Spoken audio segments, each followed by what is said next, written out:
Have you ever looked at an ultrasound image and just seen, a swirl of gray and black and wondered how in the world anyone makes sense of it? You are not alone, and believe me, we're going to fix that today. Let's dive in and break down the absolute fundamentals so you can start reading those echoes with some real confidence. First things first, if this feels confusing or overwhelming, that is 100% normal. It's okay. Learning to translate what your hand is doing into a 2D image on a screen, well, it's a skill. And just like any other skill, it takes a bit of practice. Our goal here is to build you up from square one. So why even bother learning this stuff? Because ultrasound is an incredibly powerful tool. It's non-invasive, it's getting more and more portable every year, and it's a fantastic diagnostic aid. But here's the real kicker. It's totally safe. It uses sound waves, not radiation, so it's not harmful to you or the patient. It's basically like having real-time X-ray vision without any of the risks. Pretty cool, right? All right, so our journey starts with the tool itself, the transducer, or as everyone calls it, the probe.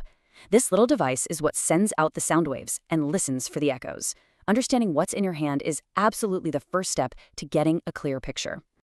Now, for the most part, you're going to run into two main types of probes. On the left, you've got the convex, or curvilinear probe. See that big curved head? That shape lets it send sound waves out in a wide arc, which is perfect for looking at deep things in the abdomen, like a kidney or the bladder. And on the right is the linear probe. It's got that flat head, which is designed for looking at things right under the skin, what we call superficial structures. Okay, this brings us to what is maybe the single most important concept in all of ultrasound physics, frequency. So let me ask you this. What do you think happens when you increase the frequency? How does that affect the sharpness of the image? And how deep those sound waves can actually travel? And boom, here's the answer.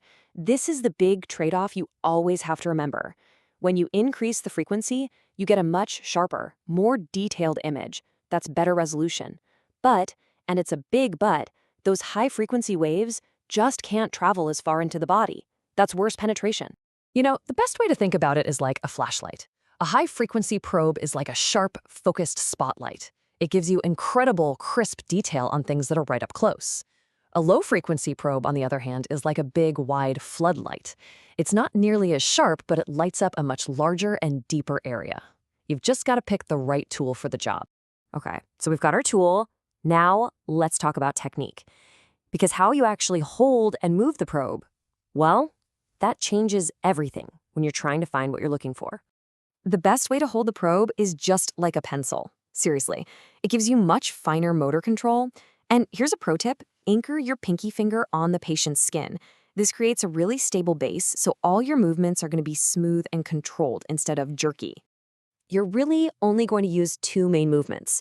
The first one is called sweeping. That's exactly what it sounds like. You're just sliding the probe across the body to look at a new area. The other move is fanning. For this, you keep the probe in one spot, but you just tilt or rock it back and forth to get a different angle on the thing you're looking at.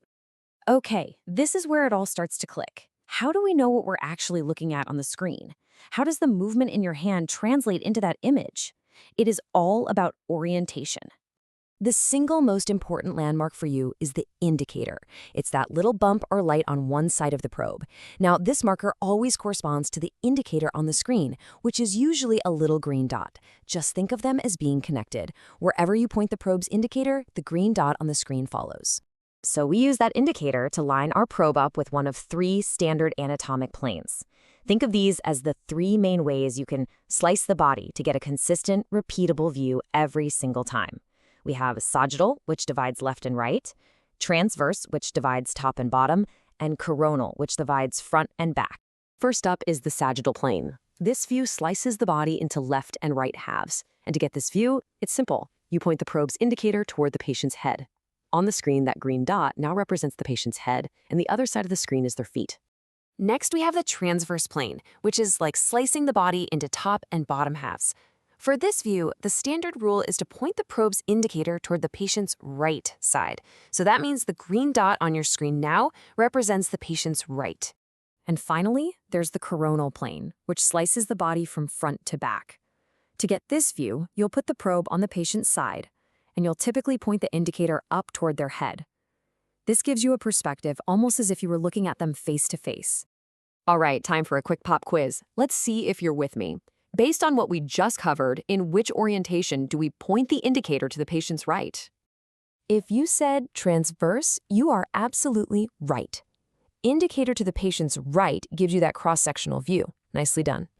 Now for the final piece of the puzzle. We know our tool, we know the basic moves, and we know our orientation. So let's talk about how to actually interpret that grayscale image, how to read the echoes and the artifacts. So the key concept here is something called attenuation. It's just a fancy word for how much a sound wave gets weaker as it passes through tissue. Some tissues, like bone, basically stop sound in its tracks. We say they're high attenuating. Others, like fluid, let sound pass right through. They're low attenuating. This difference is literally what creates all the shades of gray on your screen. And this slide shows it perfectly.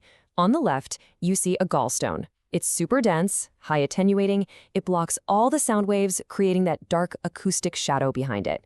Now, look at the right. The bladder is filled with fluid. That's low attenuating. The sound zips right through it so easily that the area behind the bladder actually looks extra bright.